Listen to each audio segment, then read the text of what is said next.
Anasema habari dokta, nikamwambia nzuri. Akasema naitwa dash dash, nipo Morogoro, ila na shida ya vidonda vya tumbo, kukosa hamu ya kula, makohozi hayaishi kwenye koo, na muda mwingine mwili unachoka sana, nahisi kizunguzungu, nahitaji huduma kama inawezekana. Naomba nirudie message ya udada.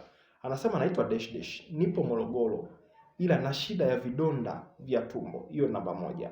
Namba mbili, kukosa hamu ya kula, makohozi yaishi kwenye koo, na muda mwingine mwili unachoka sana, nahisi kizunguzungu, nahitaji huduma kama inawezekana. Dada huyu nilibahatika kuweza kuchat naye, nikamwelekeza mengi sana.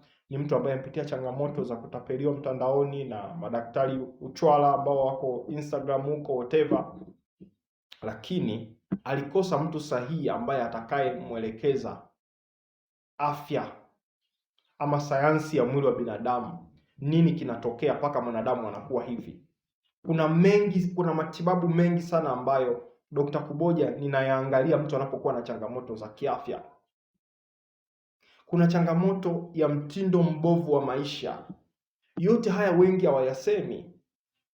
So mimi nipo kwa ajili ya kuondoa wanadamu kwenye utumwa wa madawa. Yaani ukiona wewe umekuwa ni mtumwa wa kumeza dawa kila siku maisha yako yote, Dr. Kuboja nipo kwa ajili ya kuwaondoa watu kwenye utumwa wa madawa. Na kuna wengine huwa nawapa option kabisa. Mimi nina program za matibabu, lakini pia nina dawa. Ninamwelekeza mtu achague wapi. Kuna mwingine anakuambia daktari, nimeshameza dawa za kila aina. So dada huyu pia nilimpa option, ye mwenyewe aendelee kufanya maamuzi. Lakini ni mmoja wa watu ambao endelea kunifuatilia hapa katika mtandao wangu wa kijamii.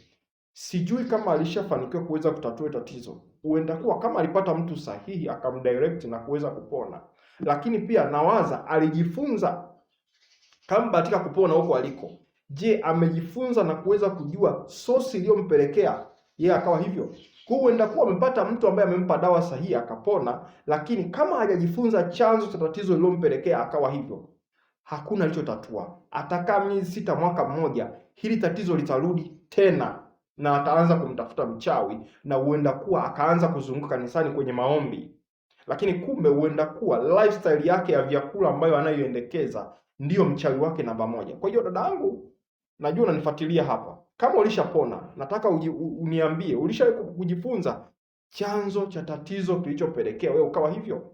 Kama hujawahi, natumaini utanipa majibu kwenye comments hapo. Dr. Kuboja, suluhisho la mahusiano yako, suluhisho la afya yako.